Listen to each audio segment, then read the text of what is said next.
The room smelled like pine and old money. Someone had arranged white lilies down the center of every table, the kind of flowers you only see at funerals and galas, where people are trying very hard to look like they belong. I stood near the back, behind one of the catering pillars, holding a glass of sparkling water I hadn't touched. My hands were steady. I'd been waiting 7 years for this night, and I wasn't about to let them shake now. My brother was at the podium. He had the smile he always wore in public, wide, practiced, the kind that reached his eyes just enough. He was talking about the foundation, about impact, about community. The word legacy came out of his mouth at least 4 times in the first 2 minutes. I counted. The ballroom held maybe 250 people. City councilors, provincial donors, hospital board members, real estate developers who'd written checks in exchange for their names on plaques. My brother had spent 3 months building this guest list. He'd flown in from Toronto specifically for this event. He'd booked the entire 7th floor of the Fairmont in Vancouver, and he had no idea I was there. I should back up. My name is Vivienne. I'm 32 years old, and for most of my life I've been the sister nobody mentioned at dinner parties. My brother, Theo, is 8 years older than me. He's the one who got the law degree, then the MBA, then the board seat at my father's firm by the time he was 38. He's the one who called my mother every Sunday. He's the one who showed up at Christmas with a bottle of Bordeaux and the ability to make our father laugh in a way I never could, no matter what I did. I chose social work. Not because I stumbled into it or couldn't think of anything better. I chose it deliberately, at 21, after watching my best friend spend 8 months in a treatment facility with no continuity of care and no one to advocate for her. I did my Bachelor of Social Work at UBC, then my MSW, then I spent 2 years as a frontline worker at a recovery house on the downtown east side before moving into policy. By the time I was 29, I was a senior policy analyst at BC's Ministry of Mental Health and Addictions. My brother called it government paperwork. My father called it something worse. The first time he said it was at my cousin's wedding. I was 26. I'd just started my 2nd year on the front line, working overnight shifts, filing incident reports, sitting with people in the worst hours of their lives. Someone at the table asked what I did, and before I could answer, my father leaned over and said, "Vivienne does social work. It's basically a glorified babysitting service for people who can't make good decisions." People laughed. Not everyone, but enough.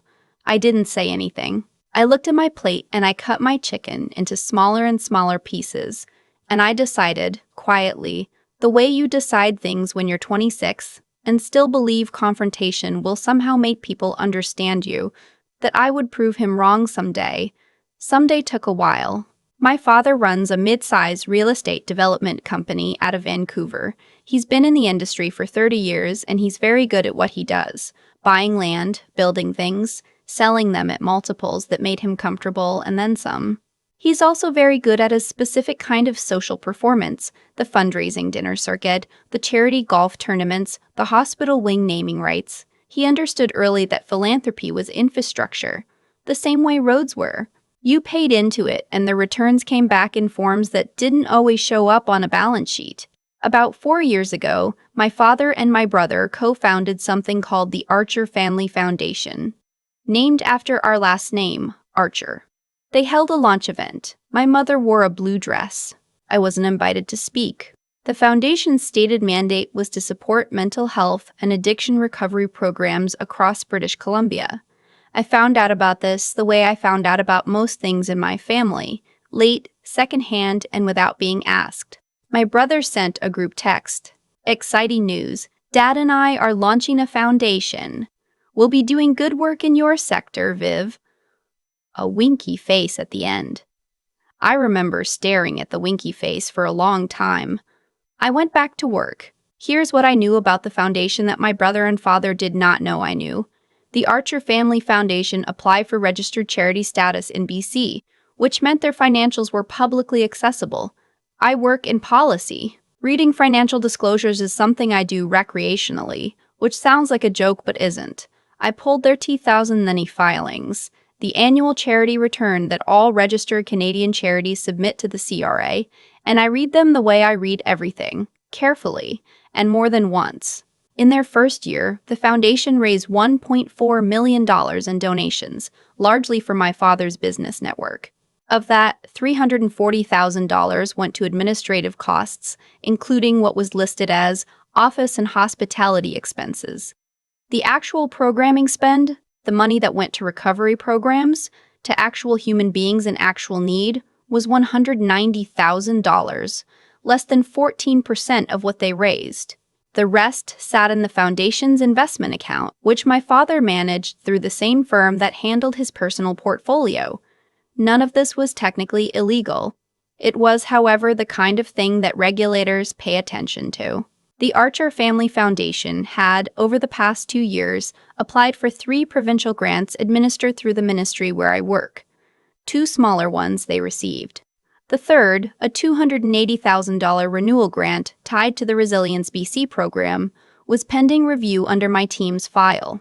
I had recused myself from the initial assessment because of the obvious conflict of interest.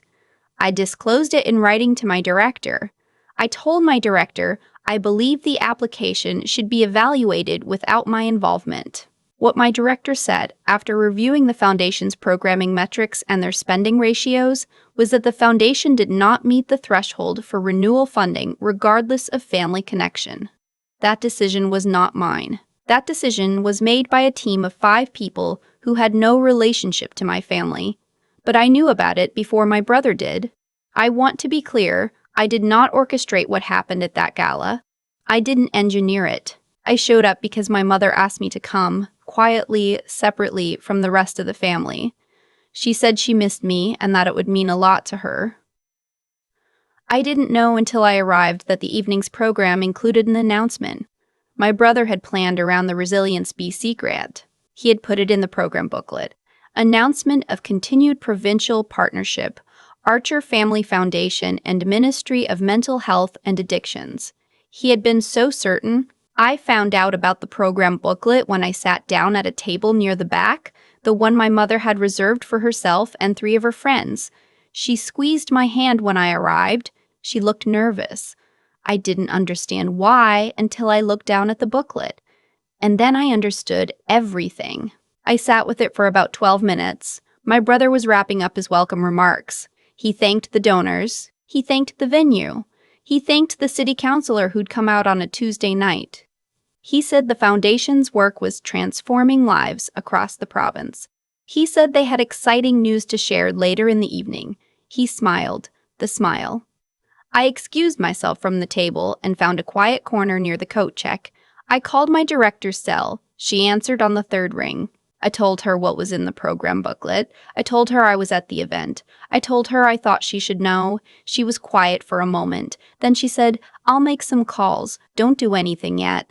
I went back to my sparkling water. The evening moved the way these evenings do. Appetizers, a string quartet, more speeches. Someone auctioned off a golf package and a wine tour. My father gave a speech about his vision for mental health in Canada that made 2 women at a nearby table cry, and I sat with my hands folded in my lap and I breathed steadily. At 9:15, my brother returned to the podium. "I'm thrilled," he said, to announce that the Archer Family Foundation has been renewed as a provincial partner under the Resilience BC framework, with a grant of $280,000 to support our programming over the next 18 months. Applause. He looked out at the crowd with that smile. His eyes landed on me, briefly, and for half a second I saw confusion pass across his face. He hadn't known I was there, and then he looked away and kept talking. "This partnership," he said, "reflects the province's confidence in what we've built here, and it reflects our family's commitment." My phone vibrated. A text from my director confirmed. "Letter went out this afternoon. He doesn't have it yet. You can stand down or you can handle it. Your call. I trust your judgment." I read it twice.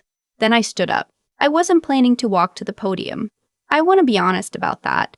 But I had watched my brother tell 250 people something that was not true, and behind him on the projection screen was a logo that included the words Ministry of Mental Health and Addictions. And I work for that ministry, and I knew that if I didn't say something in this room, tonight the story that left this ballroom would be a lie. With 250 witnesses, I walked up the side aisle. A woman in a black blazer near the front gave me a questioning look. I smiled at her. I kept walking. My brother saw me when I was about 10 feet from the stage. His expression shifted. Not alarm, not quite. More like the particular confusion of someone who can't figure out why a piece doesn't fit. "Viv," he said into the mic, in a tone that was meant to sound warm but came out uncertain. I stepped up to the stage. I held out my hand for the microphone. He didn't hand it over immediately. There was a moment, maybe 3 seconds, maybe 4, where he just looked at me, and I looked at him, and the room went very quiet. I said, quietly enough that only he could hear, "Give me the mic, Theo." He gave me the mic. Theo. He gave me the mic. I turned to the room. 250 faces. The string quartet had stopped. Someone's fork was frozen halfway to their mouth. "Good evening," I said. "My name is Vivienne Archer. I'm the senior policy analyst at BC's Ministry of Mental Health and Addictions, and I'm also Theo's sister, which I suspect many of you didn't know." A few murmurs. My father, at a table near the front, had gone very still. "I'm not here to cause a scene," I said. "I'm here because something was just announced that isn't accurate. And I think accurate information matters, especially in a room full of people who've donated to this cause in good faith." I could see my brother in my peripheral vision. He hadn't moved. The Archer Family Foundation's application for renewal under the Resilience BC program was reviewed by the ministry's grant assessment team over the past 6 weeks. That team includes people with backgrounds in harm reduction, community health, and program evaluation. They reviewed dozens of applications using a standardized rubric based on programming outcomes, financial accountability, and alignment with provincial priorities. I kept my voice even. I've been a frontline worker for 2 years. I'd had harder conversations than this one in rooms with much higher stakes. The Foundation's application did not meet the threshold for renewal. The official notification letter was sent this afternoon. The grant will not be issued. Silence. Not the polite silence of a room between songs. The particular, thick silence of a room recalibrating. My father pushed back his chair. I heard it scrape. The foundation raised $1.4 million in its first year of operation, I continued.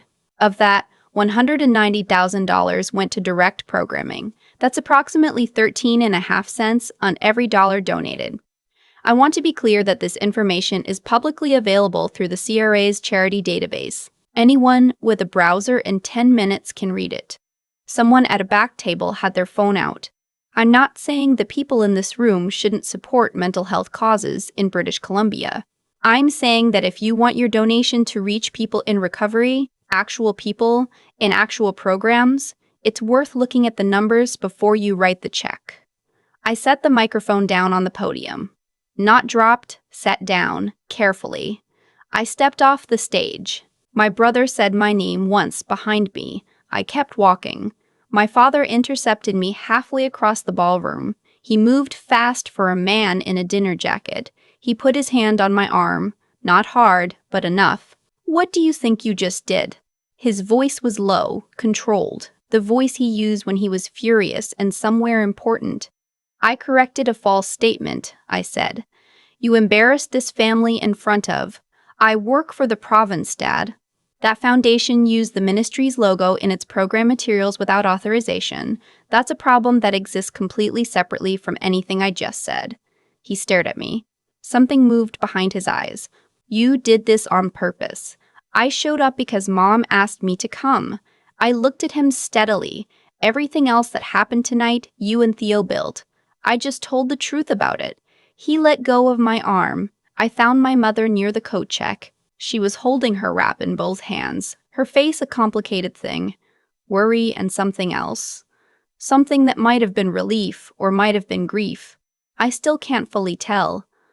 She didn't say anything. She just hugged me. Quickly, tightly, and then stepped back. "I should stay," she said quietly. I know, I said. That's okay. I got my coat. I walked out of the Fairmont and into the November air. Granville Street was wet, and the street lights made orange smears on the pavement. I stood on the sidewalk for a moment and just breathed. Cold, clean air. The kind Vancouver does in autumn before winter properly arrives. My phone started going. Theo first, then my father, then a number I didn't recognize that turned out to be my father's lawyer. I let all of them go to voicemail. I walked to the SkyTrain station. I bought a coffee from a 7-Eleven on the way. I sat on the train heading east and watched the city lights slide past the window, and I felt, for the first time in a very long time, like my feet were on solid ground. The fallout came in stages. My brother called 11 times that night. I listened to the first voicemail, which was angry, and deleted the rest unheard. My father sent one text, "We need to talk." I replied, yes, with a lawyer present. He didn't text back. The following Monday, I received an internal memo confirming that the Archer Family Foundation had been notified of the grant denial and that the unauthorized use of ministry branding in their event materials had been flagged for review by the communications team. The week after that, 2 of the foundation's major donors, both of whom had been in that ballroom, sent letters to the foundation requesting refunds and an accounting of expenditures. I know this because one of them is a woman I met briefly at the event, a retired physician named Dr. Tarm Chen, who'd found my LinkedIn profile and sent me a message saying simply, "Thank you for saying that. I've been asking for that breakdown for 8 months. My father's lawyer sent a letter suggesting I had caused reputational damage and hinting at defamation." My director, who had apparently anticipated this, had already asked our ministry's legal team to prepare a response. The response was brief. It noted that everything I had stated at the gala was sourced from publicly available CRA filings and a formal ministry decision, and that accurate disclosure of public information was not actionable. I haven't spoken to my brother since that night. Not because I'm waiting for anything particular from him, but because I genuinely don't know what there is to say yet. I spent 7 years being the sister he introduced as Viv. She does the social work thing. The one who got the polite smile and the conversation pivot. I don't think he's a monster. I think he learned from my father that worth is legible, that it shows up in titles and billing rates and bottles of Bordeaux, and that anything outside that vocabulary doesn't quite count. I think he genuinely didn't know what I did at work. Not the details of it, not the weight of it. He does now. My mother called me 2 weeks after the gala. We talked for an hour. She didn't take sides, which is something I've learned to accept about her. She said she was proud of me and then paused and said she wasn't sure if proud was the right word. She said, "I think you did what you needed to do." I told her I thought so too. I went back to work on the Wednesday after the gala. There were a few people in the office who'd heard something about what happened. Vancouver's nonprofit and public sector world is not large, but mostly my colleagues were absorbed in their own files. We were in the middle of a policy review cycle and there was a lot of work. I sat at my desk and I opened my email and I started reading. I thought about the woman in my old residential file, the one who'd had 3 program intakes canceled because of funding gaps, who'd lost her housing twice while waiting for continuity of care. I thought about the incident report I'd written at 2 in the morning on a Tuesday in 2019, in a recovery house on East Hastings, trying to describe what had happened in language that was accurate and fair to everyone. I thought about how long I'd been doing this work without anyone in my family asking a single question about it. The provincial grant that didn't go to my father's foundation didn't disappear. It was reallocated. It went to 3 organizations in the interior and the north, smaller community-run recovery houses that had been on the wait list for 2 funding cycles. I know this because I helped review the reallocation criteria, not the specific recipients, which went through a separate process, but the framework, $280,000. In the hands of people who would spend it on what it was meant for. My father eventually agreed to meet me. We sat across from each other at a coffee shop in Kitsilano, neutral territory, no lawyers, my choice. He looked older than I remembered, which surprised me, even though it shouldn't. He ordered tea. He didn't say much. What he finally said was, You could have come to me first. I thought about that. I thought about the wedding. I thought about every dinner and every phone call and every group text with a winky face at the end. I tried to come to you, I said. For years. You weren't interested in what I had to say. He didn't argue. That surprised me too. We didn't reconcile that afternoon. We didn't have a breakthrough. We sat in the coffee shop for 40 minutes, and I drank my Americano, and he drank his tea, and we looked at each other with the particular honesty that only comes after there's nothing left to perform. When I walked out onto the street, the mountains were out. They do that in Vancouver, disappear behind clouds for weeks, and then appear on a clear day like they've been there all along, and you feel almost foolish for having forgotten them. I took the long way to the bus stop. I let the cold air in. The work I do is not glamorous.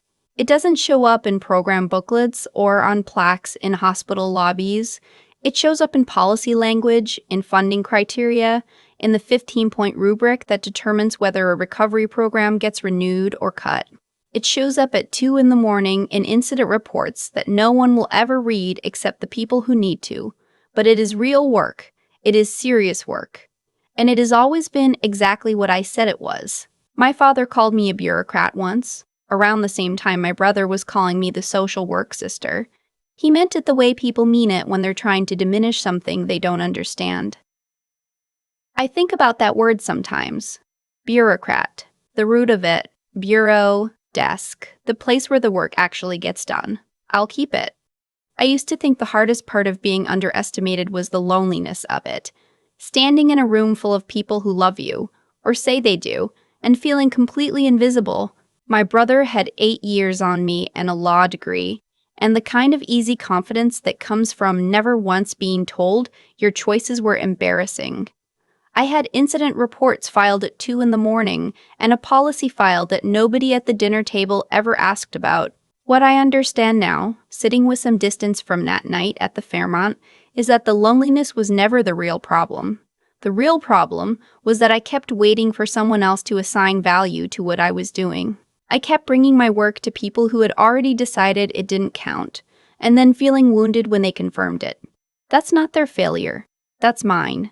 You can't spend 7 years hoping someone will finally see you and then be surprised when the seeing has to come from inside first. Theo didn't set out to humiliate me that night. I genuinely believe that. He announced a grant he was certain he had, and a room full of people whose opinions mattered to him, because he had not once stopped to consider that the system he was working inside was one I actually knew better than he did. That's what arrogance costs you eventually. Not enemies, not confrontations, just the slow erosion of your ability to see what's actually in front of you. My father built something real over 30 years. I don't take that away from him. But he also built a way of measuring people that left no room for the kind of work that doesn't come with a corner office or a client list. And my brother learned it perfectly. The tragedy is that neither of them understood what they were funding, not really, until the night someone who did understand it stood up in the room and said so. What got me to that podium wasn't anger. I want to be clear about that. Anger would have made me loud, and loud would have made me dismissible. What got me there was 7 years of showing up to work and doing it right, building the kind of knowledge and credibility that meant when I spoke in that room, I had something solid under every word. That's not a strategy. That's just what happens when you take your work seriously, even when nobody's watching. I think about Dr. Chen sometimes, the retired physician who found me on LinkedIn afterward and said she'd been asking for the financial breakdown for 8 months. She'd been sitting in that ballroom with the same unease I had, but without the information to name it. That's what it looks like when someone does the work honestly and quietly, and without needing the credit, eventually, the information exists. Eventually, it reaches the room. The $280,000 went where it was supposed to go. That's the part of this story I come back to when I need to. Not the gala, not my father's face, not the 11 voicemails, just that the money moved. Into the hands of recovery houses that had been waiting 2 funding cycles for it. Into programs where people were trying, under very difficult circumstances, to stay alive and build something better. That's the whole point. That was always the whole point I'll keep showing up to work on Monday. The mountains will come out on clear days. The rest will sort itself.